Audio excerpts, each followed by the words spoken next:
কাজের সঙ্গে জড়িত থাকে না সেই সেক্টরের শ্রমিকরা কেন এত অবহেলিত? এখন থেকে যারাই সংশ্লিষ্ট দায়িত্বশীল আছে তাদেরকে বলছি আমাদের এই অধিকার আমরাকে দিতে হবে, তাহলে আমাদের এই সব ঘটনা থেকে আমরা মুক্তি পাবো।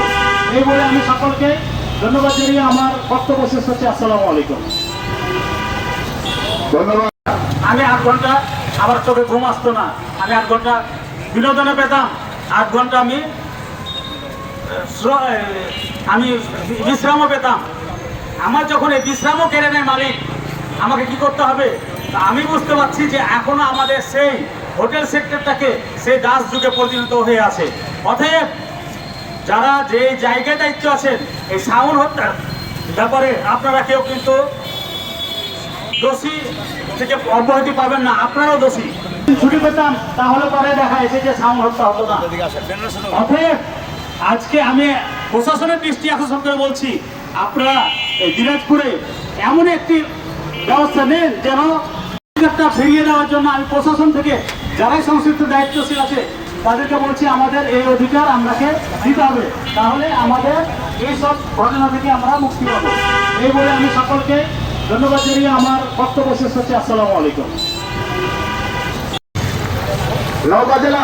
নাটোর জেলা হোটেল রেস্তোরাঁ শ্রমিক 14-15 ঘন্টা ডিউটি করার পরেও যখন ছুটি মিলল না, তখন সে একটা পান খেয়ে চোখে পানি মেরে ডিউটিটা করার জন্য সে সচ্ছল ছিলেন, মালিক হত্যা করলো।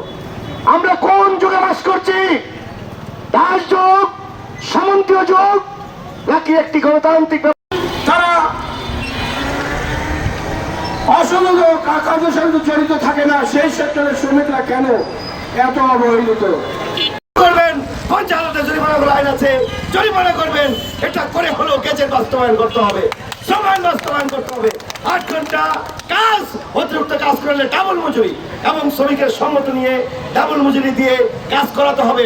জোর করে সাউন্ডের মতো কাউকে আর বাংলাদেশে কাজ করাতে আমরা দেব না, প্রতিরোধ করে তুলব। সেই জন্য বাংলাদেশে শ্রম আইনে রয়েছে পরিচয়পত্র নিয়োগপত্র দেওয়া, একজন শ্রমিককে নিয়োগ দিলে হাতুড়ি পিঠা খেয়ে মৃত্যুবরণ করছে।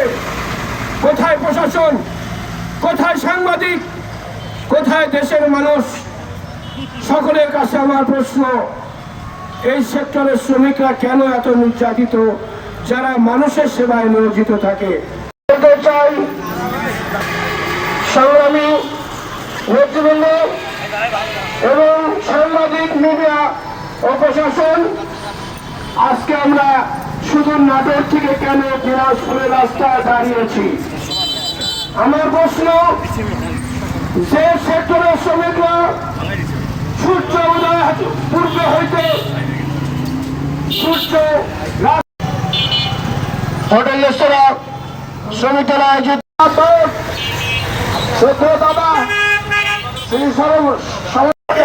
আপনি শ্রমিকের পক্ষে থাকলে, আইন বাস্তবায়নের পক্ষে থাকলে, আইএলও কনভেনশন অনুযায়ী আপনার হোটেল শ্রমিক দলের আমরা ঠিক মতো কাজ করবো এবং আজকের মানববন্ধন এখানে সমাপ্তি ঘোষণা করা হলো।